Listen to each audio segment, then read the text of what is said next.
11살 소년이 떨리는 목소리로 수화기를 들었다. 엄마, 아빠는. 하지만 도움을 요청하는 목소리는 끝나지 않았다.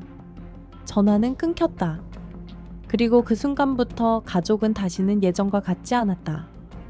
뉴욕주 시러큐스의 한 작은 마을, 집들이 옹기종기 모여 있고 깔끔하게 손질된 잔디밭을 따라 하얀 울타리가 쳐진 곳에서 겉보기에 평화로워 보이는 집에서 비극이 조용히 싹트고 있을 줄은 아무도 예상하지 못했다.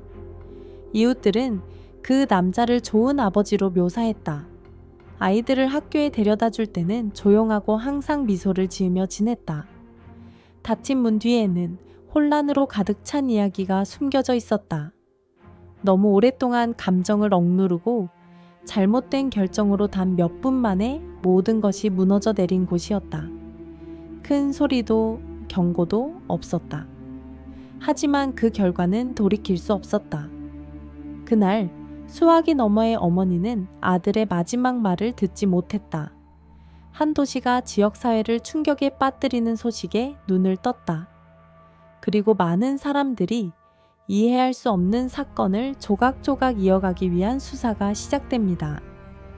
그 집에서는 정말 무슨 일이 일어났을까요? 오늘 우리는 2025년 초 미국을 충격에 빠뜨린 사건을 파헤쳐 보겠습니다. 한때 서로를 가족이라고 불렀던 한 아버지, 한 소년, 그리고 한 여성이 결국 예상치 못한 최후를 맞이하게 됩니다. 데이비드 허프는 뉴욕주 시러큐스에 살고 있습니다. 너무 시끄럽지는 않지만 친밀감과 평화로움을 느낄 만큼 활기 넘치는 곳입니다. 그가 사는 동네는 대부분 중산층 주택가로 붉은 벽돌집과 깔끔하게 정돈된 푸른 잔디, 그리고 매일 아침 서로 인사를 나누는 친절한 이웃들이 있습니다. 데이비드는 43세이며 매우 사적인 사람입니다. 그는 원래 가족이 있었지만 여러 사건건 이후 그의 삶은 지역사회를 돕는데 헌신하는 사회복지사인 32세의 여자친구 예랄디스 추디 씨와 함께 살게 되었습니다. 예랄디스는 두 아이의 어머니이며 데이비드의 아들 제레미야 허프를 사랑합니다. 제레미야 허프는 온순하고 순종적이며 동물을 좋아하는 11살 소년입니다. 이웃들은 데이비드가 주말에 아이들을 학교에 데려다 주거나 가족과 함께 산책하는 모습을 자주 봅니다. 그는 특별한 관심을 끌지 않았습니다. 소음도 소란도 없었습니다. 주변 사람들에게 데이비드는 의심할 것 없는 사람이었습니다. 그들의 가족은 완벽하지는 않았지만 개인적인 혼란 이후 안정을 찾아가는 듯 했습니다. 제레미야는 두 세계사에서 살았습니다. 친어머니의 사랑을 받는 동시에 아버지와 아버지의 여자친구와 새로운 가족으로서 유대감을 형성하는 것이었습니다. 아무도 예상하지 못했습니다. 바로 그 아늑해 보이는 곳에서 평범한 하루가 잊을 수 없는 추억이 되려 하고 있었습니다. 2025년 3월 17일 시러큐스론이 로드에 있는 작은 집에서 평범한 아침이 시작되었습니다. 11살 소년 제레미야 허프는 평소처럼 일찍 일어나 등교 준비를 했습니다. 코트를 입고 신발을 신은 그는 부엌에서 조용히 아침을 먹었습니다. 몇 시간 후 부엌은 예상치 못한 사건의 현장이 되었습니다. 데이비드 허프의 여자친구 예랄디스 추디도 출근 준비를 하고 있었습니다. 사회복지사인 그녀는 정기적으로 지역 사무소에 출근했고 때로는 고객의 집에 들러 직접 지원을 제공하기도 했습니다. 그날 아침 그녀는 일찍 일어나 커피를 내리고 예레미야와 몇 마디 이야기를 나눈 후 서류를 챙겼습니다. 이웃들의 말에 따르면 데이비드 허프는 평소보다 더 조용해 보였습니다. 평소처럼 외출하지도 않았습니다. 근처에 사는 친구는 오전 8시쯤 데이비드가 뒷마당에 오랫동안 아무것도 하지 않고 서 있는 것을 봤다며 마치 무언가를 생각하는 듯 했다고 말했습니다. 아무도 크게 신경 쓰지 않았습니다. 뒷마당에 남자가 조용히 서 있는 것은 드문 일이 아니었습니다. 하지만 그 침묵이 무언가 잘못되었다는 신호였습니다. 그 후 몇 시간 동안 그들의 하루 계획, 학교, 직장, 평소와 같은 삶은 모두 무산되었습니다. 끝내지 못한 전화통화, 조용한 아침, 그리고 침묵만이 흘렀습니다. 사건의 정확한 발생 시간은 2025년 3월 17일 오전 중반으로 추정됩니다. 부검 결과와 통화가 중단된 시간을 바탕으로 경찰은 모든 일이 몇 분 만에 매우 빠르게 진행되었다고 판단했습니다. 수사 기록에 따르면 예랄디스 추디는 부엌에서 업무 약속을 위해 나갈 준비를 하고 있었습니다. 그녀는 임박한 위험을 인지하는 기색을 보이지 않았습니다. 한편 제레미야 허프는 거실에서 휴대전화를 손에 들고 있었는데 아마도 생모인 사만다 갤러펠티어에게 연락하려고 했던 것으로 알려졌습니다. 바로 그때 데이비드 허프가 들어왔습니다. 아무런 말다툼도 아무런 경보도 없었습니다. 그러나 그 후 몇 분 동안 모든 일이 순식간에 그리고 돌이킬 수 없이 벌어졌습니다. 예랄디스가 먼저 공격을 받았습니다. 수사관들은 나중에 그녀가 부엌에서 심하게 다친 것을 발견했지만 지속적인 저항의 흔적은 없었으므로 그녀가 의식이 없는 상태였을 것으로 추정했습니다. 경찰 분석에 따르면 제레미야는 사건 직후 도움을 요청하려 했습니다. 하지만 통화가 시작된 지 몇 초 만에 연결이 끊겼습니다. 경찰이 휴대전화를 발견했을 때 휴대전화는 여전히 소년의 손에 들려 있었습니다. 집 안에는 세 번째 사람이 없었습니다. 강제 침입 흔적도 없었습니다. 모든 단서는 한 명을 향하고 있었습니다. 2025년 3월 17일 이른 오후 예랄디스 추디의 친척은 전화를 받지 않고 예정대로 직장에 출근하지 않자 불안감을 느끼기 시작했습니다. 오전 내내 예랄디스와 그녀의 남자친구의 의부사들 제레미야 허프에게 연락할 수 없었습니다. 이후 친척은 지역 경찰에 전화하여 로니 로드에 있는 집의 상황을 확인해 달라고 요청했습니다. 오후 2시 40분경 경찰이 현장에 도착했습니다. 문을 두드렸지만 아무도 응답하지 않았습니다. 그 직후 관계 당국은 집안에 누군가 비상 상황에 처해 있을 가능성을 고려하여 집 안으로 들어가 확인하기로 결정했습니다. 집안의 상황은 모두를 경악하게 했습니다. 주방에서 나중에 예랄디스 추디, 예랄디트 티슈드니어 처음으로 확인된 한 여성이 움직이지 않고 누워있는 것을 발견했습니다. 거실에서는 제레미야라는 소년도 비슷한 상태로 발견되었는데 그는 여전히 휴대폰을 손에 든 채였습니다. 생명의 흔적은 없었고 현장에는 다른 사람의 흔적도 없었습니다. 현장은 즉시 수사를 위해 봉쇄되었습니다. 시러큐스 경찰서 수사관들은 과학수사팀과 협력하여 증거를 수집했습니다. 물건의 위치, 문 상태, 바닥에 남은 자국까지 모든 흔적과 세부 사항이 꼼꼼하게 기록되었습니다. 현장 조사 결과 강제 침입 흔적은 발견되지 않았습니다. 문은 부서지지 않았고 자물쇠에도 손대지 않았습니다. 이는 외부인이 있었을 가능성을 거의 배제했습니다. 현장에서는 권총이 발견되었는데 이 권총이 이번 비극의 원인으로 추정됩니다. 그날 밤 오논다가 카운티 검시관 사무소에서 부검이 진행되었습니다. 두 피해자 모두 발견되기 몇 시간 전에 사망 선고를 받았습니다. 장시간의 몸싸움 흔적은 없었으며 이는 사건이 빠르고 갑작스럽게 발생했으며 몸싸움 없이 진행되었다는 결론으로 이어졌습니다. 검시관 보고서가 작성되는 동안 경찰은 두 희생자와 관련된 유일한 인물, 즉 현장에 없었던 데이비드 허프를 찾는 데 집중했습니다. 조용한 집에서 걸려온 전화를 받지 않자 지역 주민들은 복잡한 수사가 전개되는 것을 지켜보기 시작했습니다. 그리고 슬픔은 점점 커져만 갔습니다.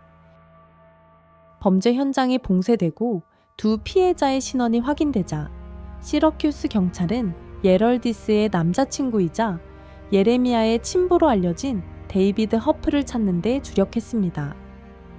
이처럼 심각한 상황에서 그의 부재는 곧 수사의 핵심 인물로 떠올랐습니다. 이웃들은 데이비드가 그날 아침 집에 있었으며 별다른 이상 징후는 보이지 않았다고 보고했지만 사건이 발생했을 당시 이후로는 그의 모습이 보이지 않았다고 말했습니다.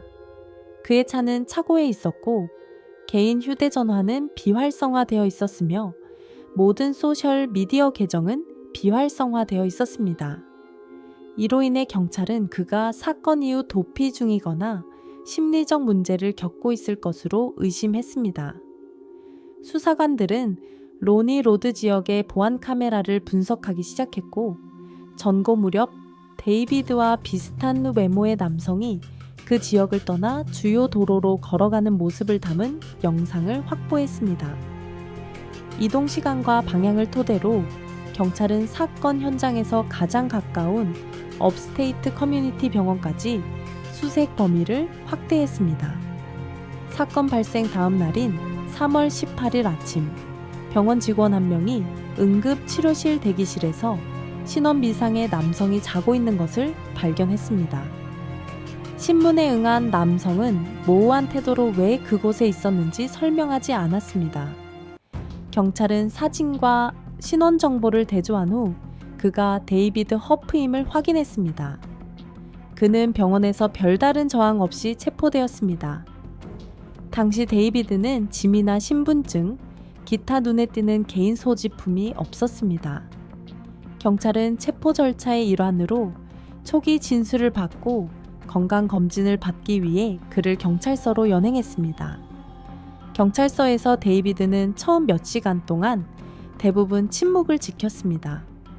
경찰은 구체적인 진술을 공개하지 않았지만 지역 소식통에 따르면 그는 피곤하고 정신적으로 불안정한 모습을 보였습니다.